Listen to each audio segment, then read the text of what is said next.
I'm very grateful that you're here. I'm grateful that the colleagues with whom I was expecting to be around the circle, physically around the circle today on Hilton Head Island, were gracious enough, some of them, to connect this way so we could still be together, and to open this up so that other past participants in conversation could also join us. So I'd like to see if I can just outline what I was hoping that we might do together today.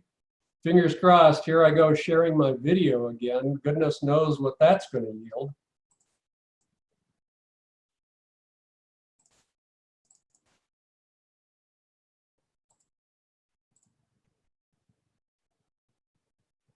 Yeah, so with any luck, you can both still hear me. Marv, put your thumbs up if you can hear me. All right, thanks, brother.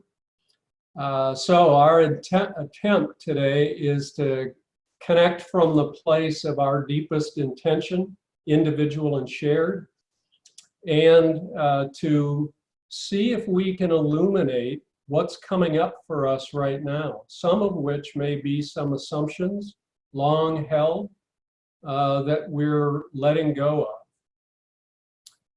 I will also just tell you that at the moment that I'm interacting with sharing my screen, I'm unable to look into the chat room. So feel free to chat with one another, but I'm not seeing your chat just yet. So I'll have to come back into that. So what I would like to do is see who's in the room with us. And so I'm going to do this in a way that hopefully gives us a chance to be in some smaller groups. So with any luck, I can do this sharing randomly. We all know what that experiment looks like already. When you get into your group, which will probably be 3, 4, maybe as many as 5 people, what I'd like you to do is first introduce yourself to your group. What's your name and your work sector? What's your physical location? What's your conversation connection? Some of you have a new one, some of you have a long-standing one. And I'm asking you not to share titles. So right now, titles don't matter. I want us to connect as people. So we'll take about 15 minutes or so. And what I'm asking you to attend to is the question, what's essential? We've been hearing a lot about only essential services. When I come to grips with that personally, it can be a little destabilizing for me. So whether you think about this first and foremost in terms of a personal, a family sense of what's essential, whether you expand that to thinking about work and organization and all of society, community and society, what I'd like us to discuss briefly together in our small groups is what's essential. And then before we close, and it should be timed so that you'll come back at a prescribed time, you'll get a push that there's about 1 minute remaining. And I'd like one of you in each of the small groups to just volunteer to maybe note 1 or 2 notable contributions from your small group. And then I'd like to just harvest those from each of the groups. So let's see what happens if we can do just that.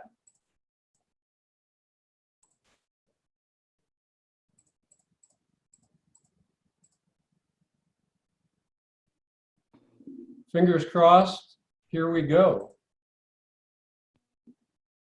This is random, so I don't know who's going where, but let's see if we can go now.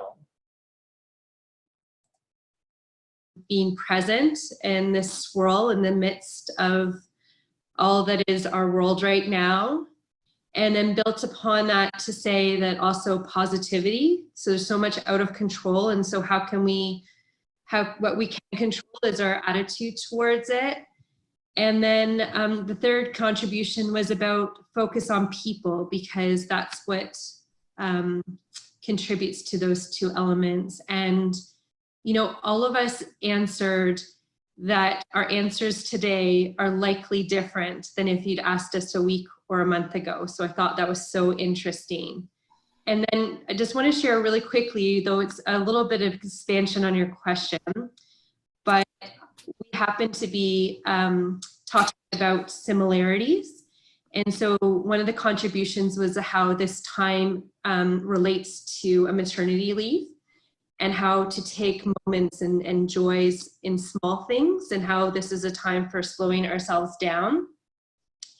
And shared that, you know, for those of us that might have children, that we're reflecting on how will our children look back on this time together in our households, if that's where it is 10 years from now. Will it be a positive experience? And one of the contributions was about how that same positivity that may be internal looking to our families, she's really trying to bring that to her professional life, where they're very results oriented and not the people focus. And so how can that, how can she make a difference there?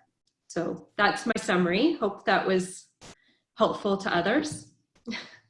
Sherry, thank you. Group 7, wave your hand, please. All right, I'm not sure we can see everybody on one screen, but it's nice to know who's there. And Sherry's joining us from Hamilton, Ontario. Group 1,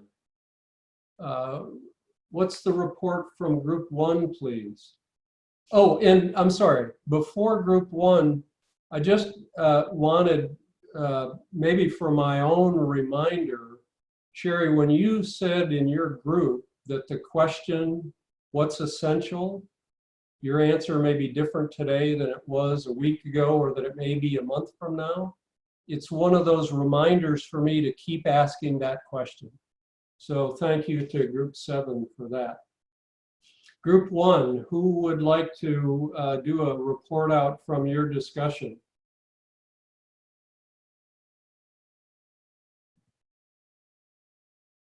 If any Group 1 members are speaking right now, I can't see your mouth move and you're muted. I will volunteer for Group 1.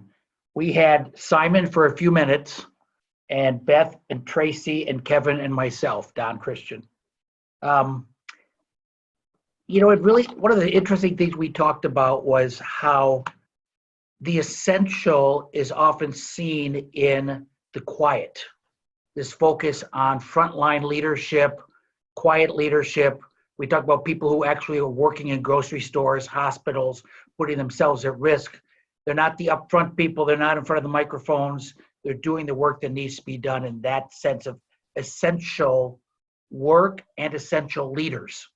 And the whole idea of how everybody is a leader and everybody needs to see themselves in that way. We talked also about just how each of us experiences it differently. One of our members has had some health issues, is last day on the job, and seeing this time through a lens that might be very different from someone who might be healthy or gainfully employed, and asking those essential questions through that itself. And what else did we get? I love this phrase that Beth used. It comes from, I think you said, Beth, some hymn or a canticle, the world is about to turn. And that's probably been happening every moment of every year of every time humans have been alive, and maybe before. And our line sometimes that God is doing a new thing, the world's about to turn. And what is that turning going to look like? And in anticipation of looking around the corner and seeing what might be there. Rich discussion. It was fantastic. And I learned how to use small groups in Zoom. So thank you, Gary.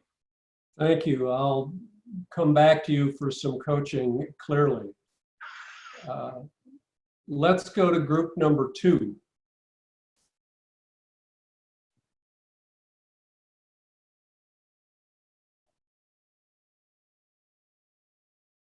Eager volunteer from group 2?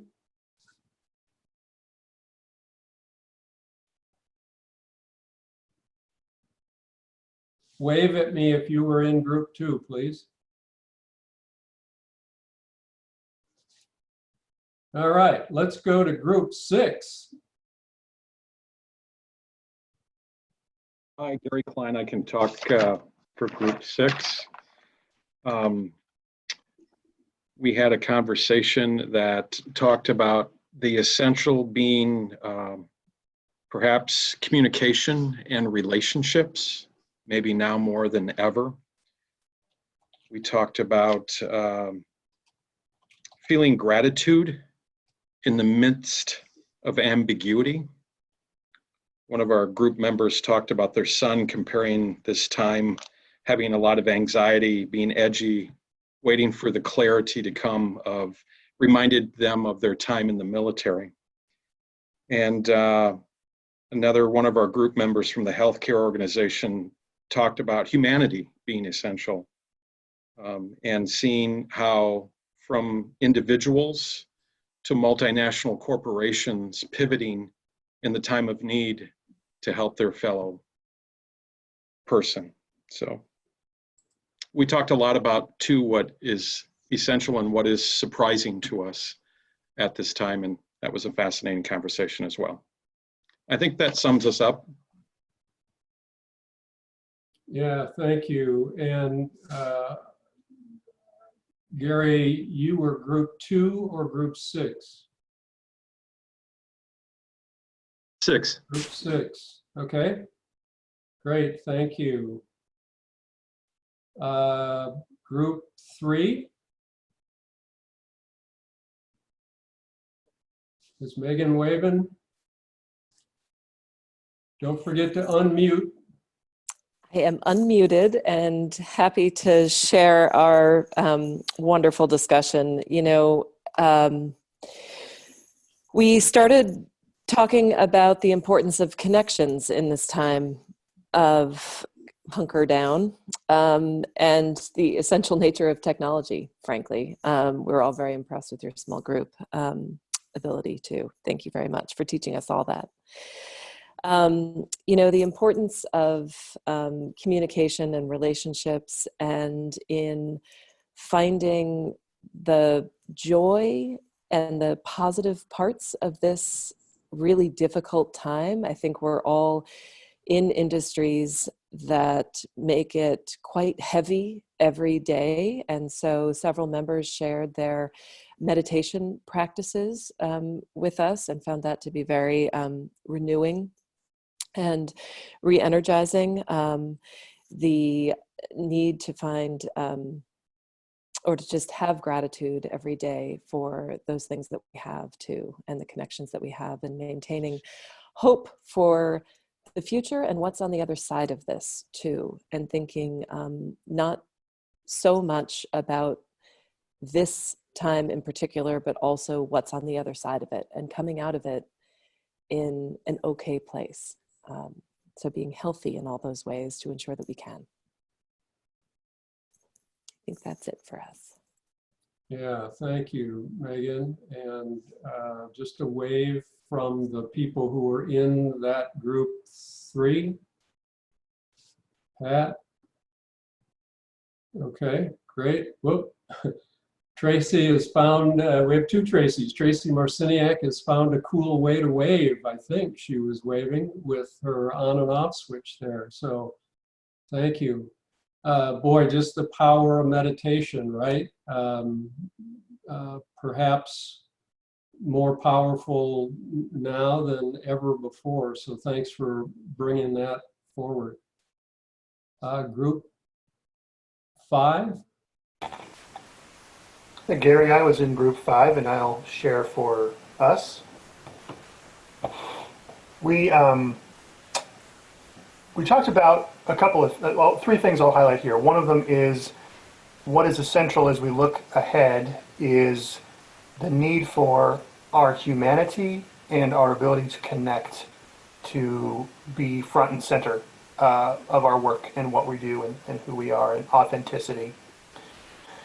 One of the things that the other Kevin shared was that one of the things that we're noticing is how many parts of our day-to-day lives, and especially our work, are surprisingly non-essential. That there's a lot of things that we are learning to be without, and a lot of things that we're learning just we never really necessarily needed in the first place, by which I mean a lot of superfluous things in meetings and work that we're doing. And for many of us, I think our work has become concentrated. For some, because I have to share my computer with my children who are now homeschooling, and you know, I also have to be off all of my video calls by the time that we start music lessons in the afternoon. Unless you all would like to hear a nice little bassoon sonata, which should be coming up in about 45 minutes. So the surprising amount of things that are non-essential. But what came up in our conversation over and over again was, as this transition is kind of unfolding around us, the vitality of human connection and the need to continue to be in relationship with people and building those relationships. And on one hand, it was encouraging and confirming of the work that I think a lot of us have been doing. And then the last thing we talked about was this time is giving us what I called space for possibility. That in many ways, the whiteboard of our lives and our work has been wiped clean, and all the to-do lists have been, wiped off. And now we have this space to create what's next in our work and in our lives and how we create meaning. So that was some of the notes that I jotted down, and I would ask if my colleagues in my group, Jim or the other Kevin B, have anything to contribute. I'd welcome to hear anything from them.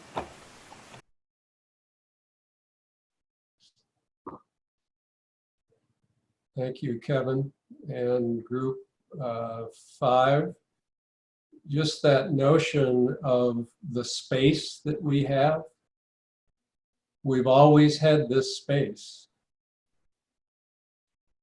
but we don't often recognize it or utilize it in the same reflective way that perhaps we're called to today. So you lift that up for me, and I value that. Thank you.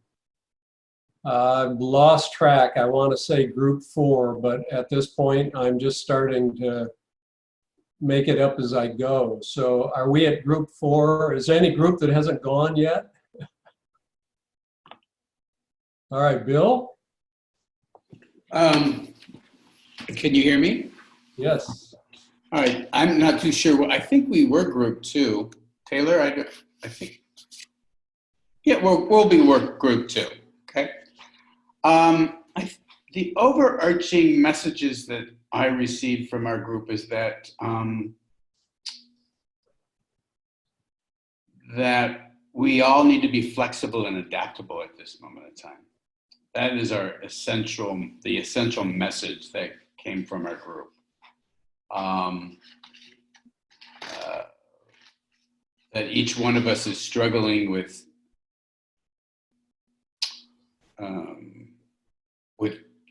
the change, with the disruptive change that COVID has created in our lives, and that we need to be more aware of our. I think Jim said it well. Is that he was looking at living systems and nature and awareness and relationships with others, and that included animals as well. And that this is a good time just to slow down and to take inventory of what is important to each one of us.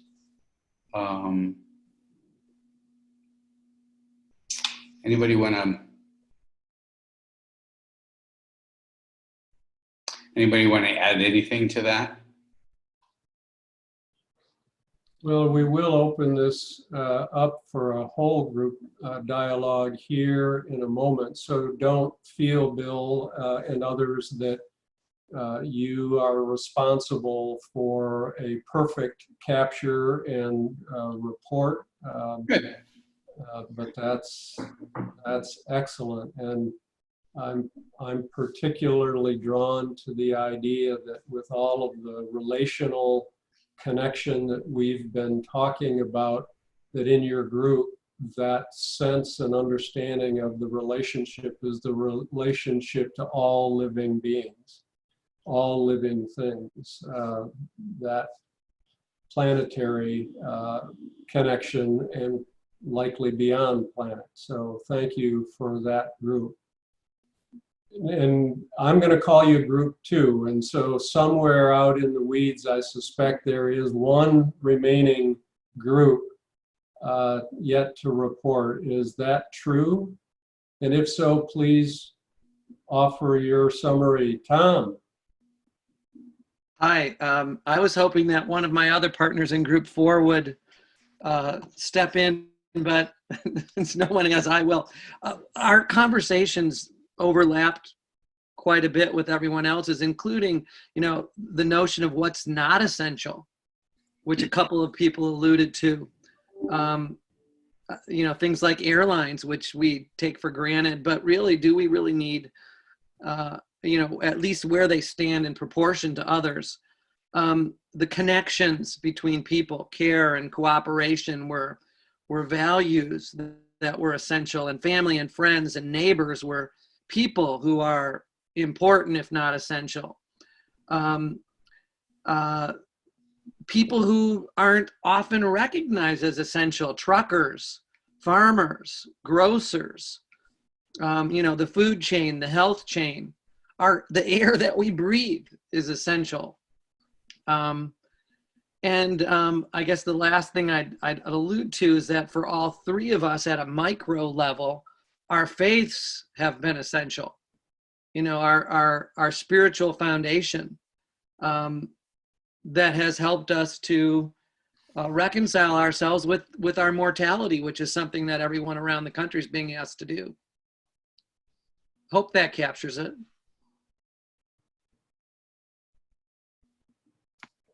Yeah, thank you, Tom and group.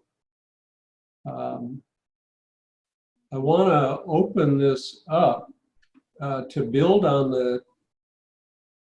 this discussion, this question of what is essential. And I suspect, I can't say that my experience is any normal experience, but I've been digesting in the last couple of weeks a lot of things from the personal being perspective. And it's only been recently that I've been trying to work myself into thinking about still being of service, still adding value, and hoping to foster or contribute to more of the world that I want to see emerge. And so I tend to think of that a lot in terms of the work that I do. And so at the risk of taking us down a technological rabbit hole of sharing my screen again, I'm going to post this next question in the chat room. So hopefully you can see that what I would like us to discuss as a whole group is, in the context of your work and your role, how might you respond to this current environment in some highly relational, high value, high impact ways? And likely you touched on that in your small group, but what I would like to invite us to do is think about that more from the standpoint of the work that you do. So I know that we haven't announced our roles to one another, and I'm not asking you to hide that forever, but I'm just thinking it may not be as important but I'd like you to be thinking about, in the context where you do work, where you do serve, what is the contribution that you think that you may still be able to make? And how would you approach that in this highly relational, connected way, high value way that you've talked about in small group? And don't forget to unmute yourself if you'd like to speak.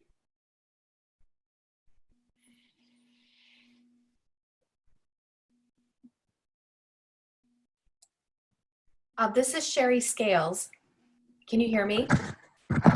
Yes. I'll go first, and I'll be brief because that's a really deep question, and we have got 25 people, and I'd love to hear from everybody. So in my role, I work in healthcare for Providence. I know there are a couple of us from that world or had been in that world before, and so obviously, I mean, COVID-19 is every second of every day in our world. I'm a fundraiser, and I'm a fundraiser for cancer research. And I think what we have to do to be successful for ourselves, and what we can learn from, at least in my world, what I'm learning from my donors, is this whole notion of being nimble, right? To not be stuck in who we are, in my silo of just raising money for cancer research, or just being all about healthcare, or about focusing on outright gifts of cash, let's say, because just in the last 10 days, I've seen amazing offers of help come in all kinds of ways, from hand making masks to entire companies like ADEC wanting to turn their whole operation over to production of PPE, to donors who have been supporting only cancer research for 25 years saying, how can I help with COVID-19? To then our own researchers saying, how can we take what we've learned about cancer immunotherapy and apply that to the task at hand? And that is, let's stop COVID-19 in its tracks. Let's create a vaccine so we can get back to work. And I think there's just this fluidness of the people who are raising money, and I'll just speak for myself, and the donors who it's my responsibility to make them feel good about giving back, and to help channel their efforts to want to give back, because that's what they need to do right now. And how nimble we're both being, the giver and the receiver, in what it takes to move philanthropy in a very fluid, nimble way to get at this pandemic. Thanks for getting us started, Sherry. What else? How are you thinking about this I'll impact? chime in. This is Tracy Rossi, the other Tracy. Hi, Gary. And so I work in the not-for-profit sector at the Center for Women's Leadership. And I actually been thinking a lot about this, and I've been working in social services for over 20 years now.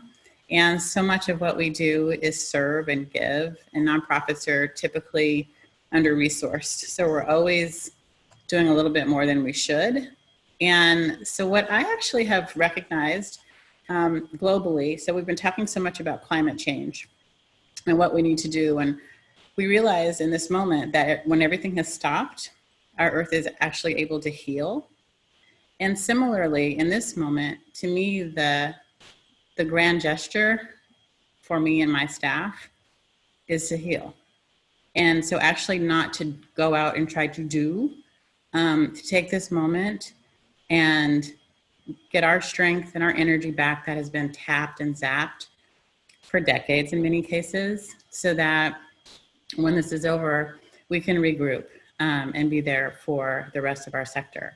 So it's a little counterintuitive, but I think it's actually one of the most important gifts that we have to give to ourselves in my organization, in my sector. There's some people who are really on the front lines, in Providence and doing all that work. That's really instrumental. But right now, it's okay if we're not identifying the next right job for someone. I think we really need to take some time to heal. Mm-hmm. I like that. Thank you, Tracy. Can you hear me? Yes? Okay. So I just want to piggyback on what Tracy was saying, because it really resonated with me. I'm an executive director of a small nonprofit, and we are a foster care home for people living with HIV who can no longer live independently. So we buttoned down the hatches. We said, we've got a very clear emergency preparedness plan. We are not on the front lines. My fundraising staff said, do we want to go out and raise money at this time? And I said, no, we don't want to be on the front. We don't want to be on the stage. This is not for us to take away from what is absolutely necessary for people to raise. We're just not center stage right at the moment, and we have everything we need. We're well funded. I was called today to possibly provide lunch for some of the nursing staff at one of the local hospitals. Our agency has the ability to do that. So we may be doing that. We also have a new program that could actually be put on hold right at the moment, but I've chosen that we need to move forward because this, in fact, will help people who are aging in place not feel so isolated, and how can we actually provide service in a very organized fashion that is not driven by fear, and how can we provide services in a new program in that way. So we are actually moving forward with the program. I actually am doing hiring now. Actually brought in 2 new staff in the last 24 hours. So this has been an interesting time. We are down 1 resident, and I told staff that we would not seek another resident for 30 days. So it gives everybody some time to rest and to somewhat relax and take care of what's in front of us and each other. So we continue to serve our residents and the organization that we love so much. Thank you, Bill.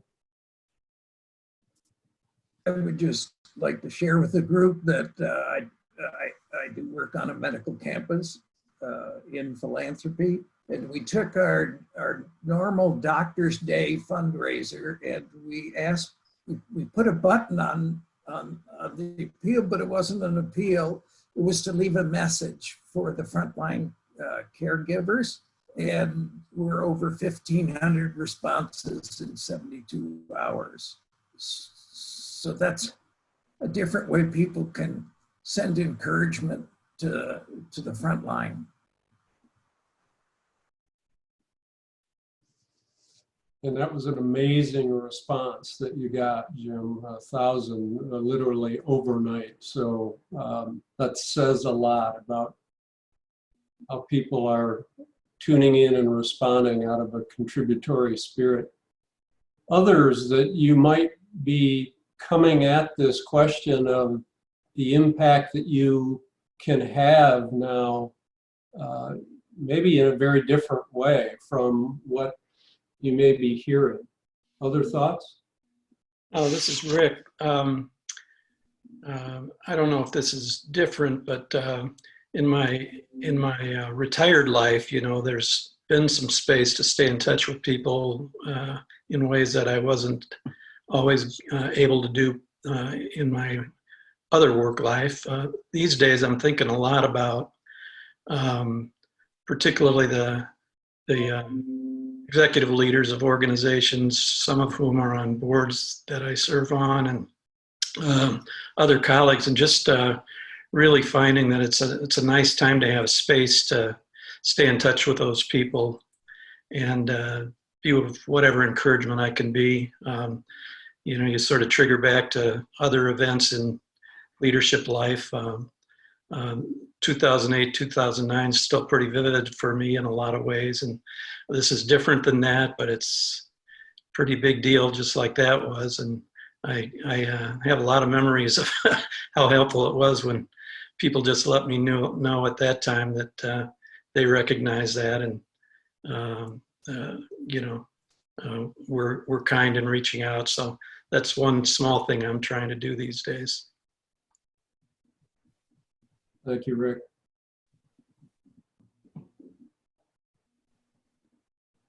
This is Gary Klein. Work for a university system, and it's interesting to me now that this COVID-19 has happened, of what comes to the forefront of what's truly important.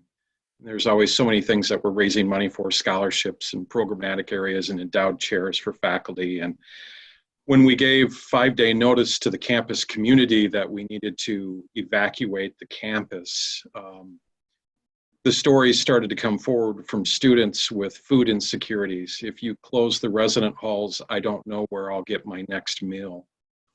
The concerns over housing insecurities. If you kick me out, I don't have any place to go. Students that have come to us from abusive family situations where I don't want to go back to that. This was my escape here, which turned into actually a student emergency fund for the institution so that we can assist these students. And my only regret is that I wasn't more aware of what was happening in their daily lives much earlier than the last few weeks. Wow. Yeah, thank you, Gary. Back to that question of what's essential to whom, right? Other comments? This is Kevin Benson again. One of the things I've noticed in the past few weeks is how nimble we are and nimble we can be in the face of crisis. And here's an example of that. Like a lot of you, I work for a nonprofit. My nonprofit that I serve right now is specializes in mental and behavioral health for adolescents and families. We just completed a new 50,000 square foot building that was scheduled to open tomorrow, in fact. And so what we have is we have this 50,000 square foot building with 32 bedrooms and furniture ready to be moved in, places for people to live. And somehow in a matter of days, we had convinced all of the important bureaucratic folks with all of the important bureaucratic forms that we could transform that building into either housing for frontline healthcare workers who were unable to go home, or it could be overflow housing for some of our clients that are experiencing homelessness or housing insecurity. What really blew my mind was when you get everyone moving together, how quickly we can overcome barriers. And if I know that many of us have been involved in different nonprofit projects, and this was the first major construction project that I was part of the leadership team for, and I was blown away by the amount of both paperwork and you need permits for everything to build anything ever. And somehow, in the matter of days, everybody just moved together. And we knew what the need was for people in our community, and we just made it happen. And I'm looking at that, and I'm thinking the power that we have collectively to create things and make things happen. It's just like you were saying earlier, Gary, like that was always there. That's not something that's new. It's always been there. We just hadn't been tapped into it, or we hadn't used it. And my hope is, whatever is on the other side of this, that we continue to have that kind of collective power and impact. If we can take a building that is unoccupied and turn it into, half of it into a shelter for people who don't have homes, and half of it into essentially a place where frontline healthcare workers can stay because they're worried about infecting their family. If we can do that in 3 days, why can't we come up with solutions for some of these other pressing problems? And the answer is we can. I hope that we can remember what we're able to accomplish in a very short amount of time, and just when everything gets back to normal, whatever that is, we don't forget how impactful we can be when we work together. And at the risk of sounding cliche, like, we're so much more powerful when we work together. And that's been my experience over the past few days. At this point, nothing would surprise me. You know, creating buildings to do things, serving people in new ways, creating funds and funding to serve people who are in need during this time. It's encouraging, and also at the same time, the cynic in me looks back and goes, then what were all those permits for? Like, what was all that bureaucracy for? What were we doing? Rather than just putting up barriers when they maybe did not need to be there. So that's my take. Thanks. Amen, brother.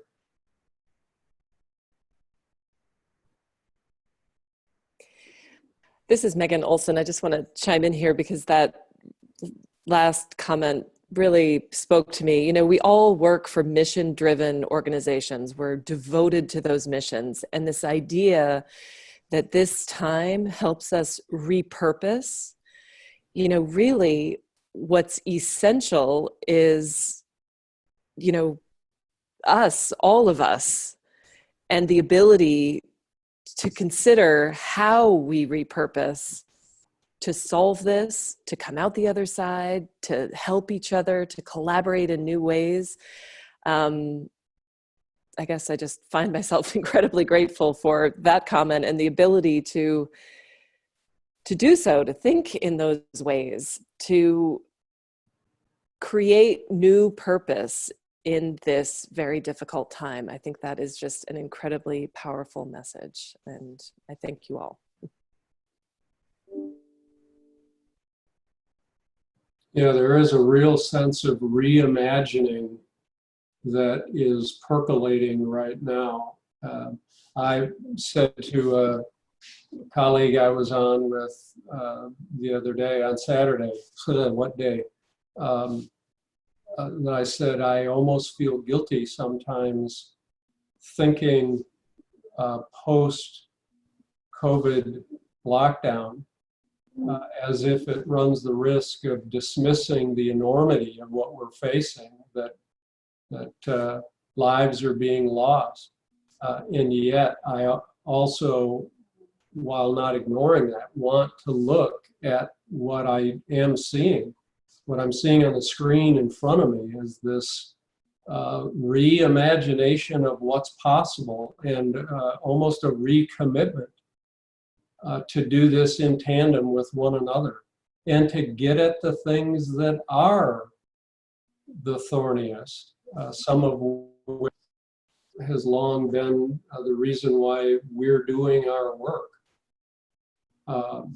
So anyway, just mindful of our time, and we've got about 15 minutes. I want to save a little bit at the end, but I want to make sure that those of you who are thinking about the impact that you most want to have, and in doing that in this present moment, you've got an opportunity to share that with us before we close. Maybe I could just chime in very quickly. So appreciate all the comments that everybody's making. I too am in healthcare philanthropy in a regional system, focus on children's pediatric.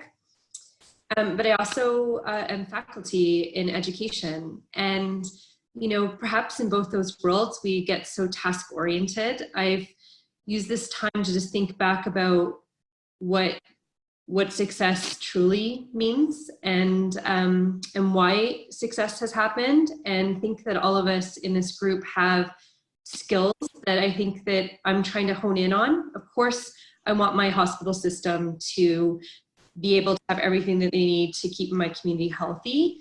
And so, but we do that with the strength of relationship building. And so how do we peel back all the extras that are no longer relevant? So whatever those tasks are, like, will we do a direct mail? Who knows if Canada Post continues? Like, all those things are stripped away to the core of our business and the strength of our teams, and helping each person to you know, think about what their own contributions could be from their strengths. So I just am taking this time to step back a little bit from, you know, that organizational perspective to the skills are really the people. And I was influenced by our breakout sessions there and by the comments that everybody's made. Like, blows my mind the idea that people are thrown into such, my heart goes out to such crazy circumstances right now that most of us don't even know about until it faces us. I also don't think that this is going to be a short term. I think this is our new world. And so want to spend time to really think that way, that if we were to take this time and not make it just short, but how does this hold us and how does resilience happen in the next many years ahead? Restaurants will never look the same. Our donors will not look the same. Our educational system, will my son go back to a school filled with a classroom with many people? Who knows the answers to these questions? And so that's mostly my contribution. Thanks for all your comments. I've been so appreciative of making my mind expand. Thank you, Sherry. I'd also like to just share a few observations too, and thank you, Sherry, for making that point about relatedness and that this is changing for the future. There will be maybe a new normal, but it will not ever be the same. I am now serving with an 80-year-old organization that has welcomed the stranger, welcomed the immigrants, migrants, asylum seekers. And right now, what's really, really imperative is how we're relating also globally. We all serve some of the most vulnerable people, particularly right now at detention centers around the country and certainly at the border, the southern border. And one of the things that we just rolled out this last week, I think is so imperative is that hope cannot be quarantined.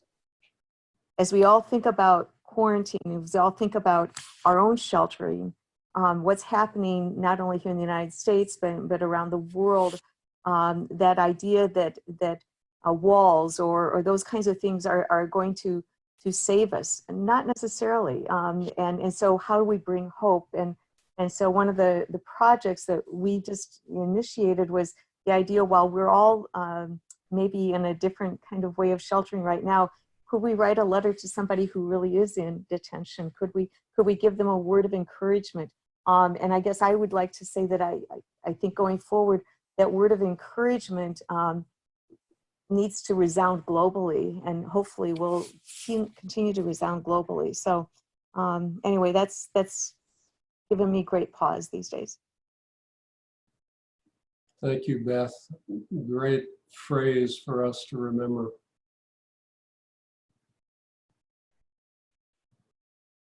Last call.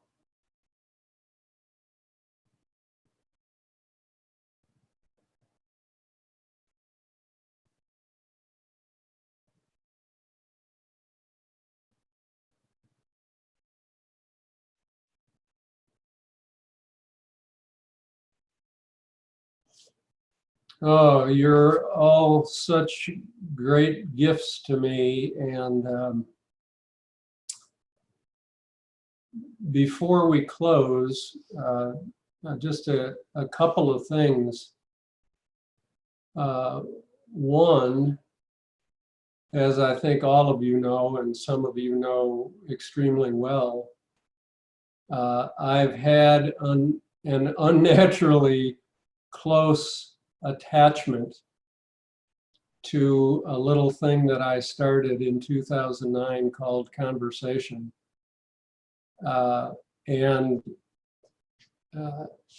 It was, as Sherry and some others have already said, it was unfathomable to me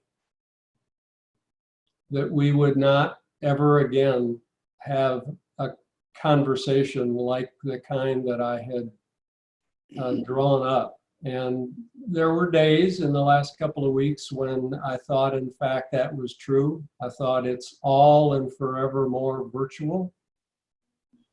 And I kind of worked through that, and I think there's a lot that we can do in a virtual way. We had 75, 90 minutes of great exchange here, and no doubt you've been doing a lot more of that. But I think our souls cry out for connection to one another, to place, to plants and planet, to ideas and concepts that get sparked in ways when we come together in a co-located way. So I'm going to keep this idea alive in any way that I can. I'm probably going to reinvent a lot of what I do to try to be in support of you, so that there will be a lot more virtual coaching. There will be a lot more virtual team interaction. And when it's appropriate and when it's high value, and when it can happen, that I'll be co-located with you. In the meantime, I'm trying to serve in every way I can.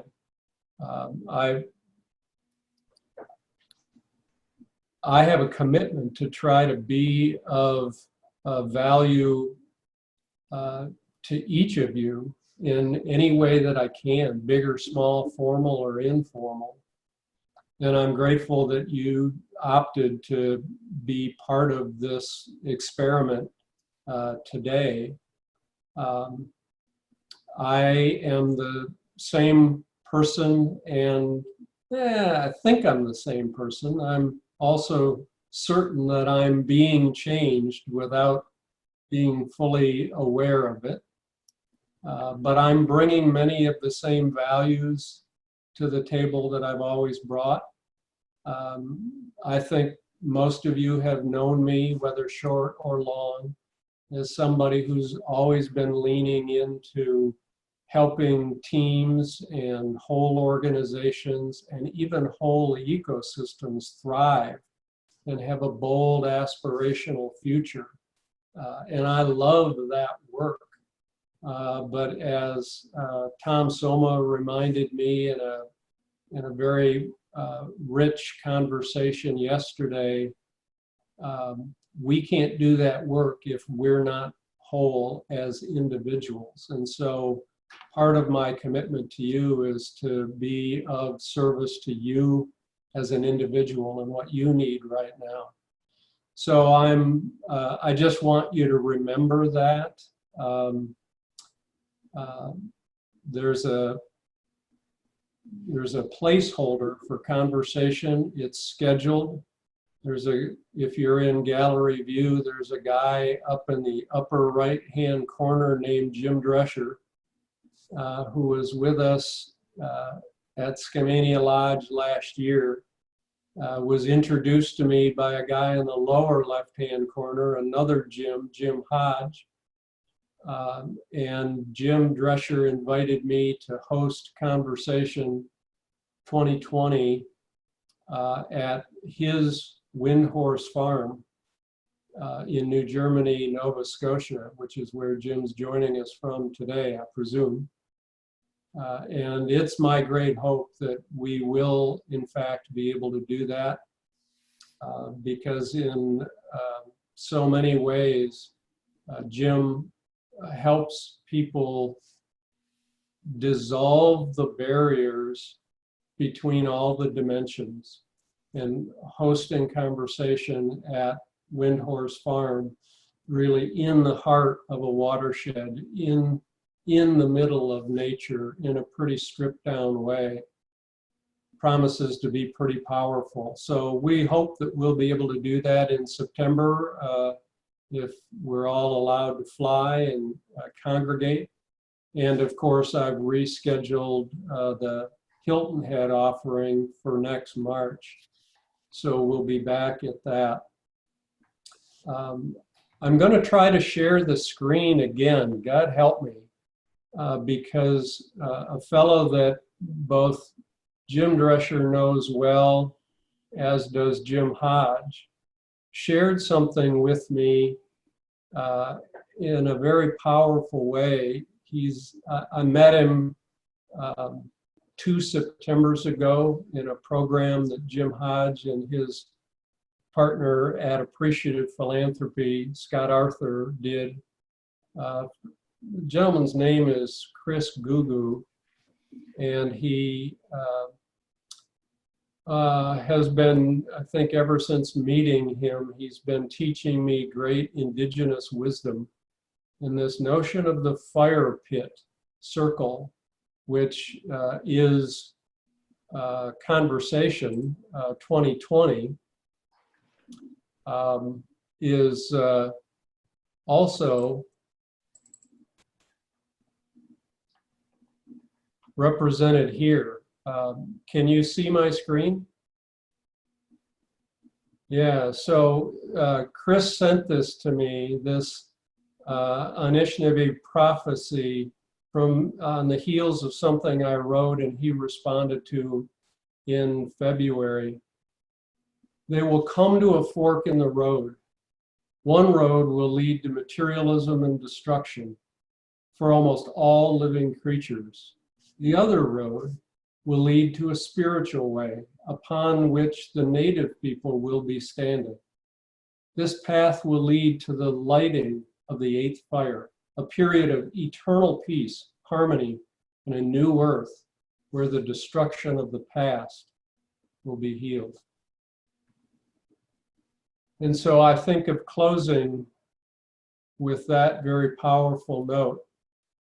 And my promise to you to invite you now and following to upload anything like this that you feel is a valuable resource, poetry, links, anything that you might upload would be very powerful. After the meeting, I will see that each of you get it.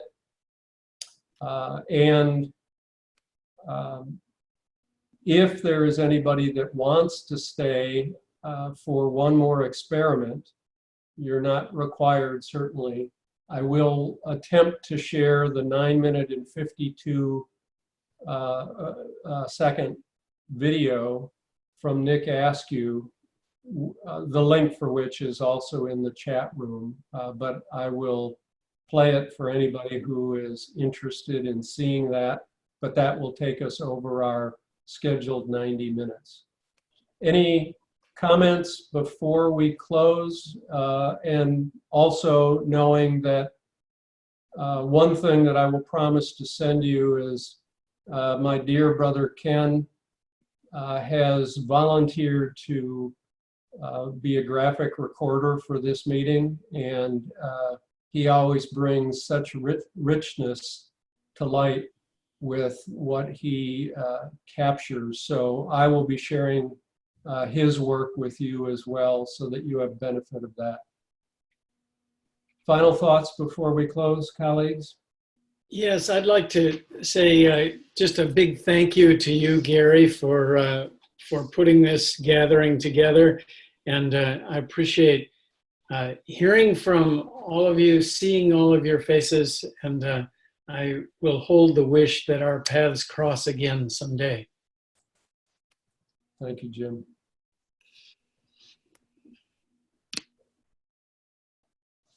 Thank you, Gary.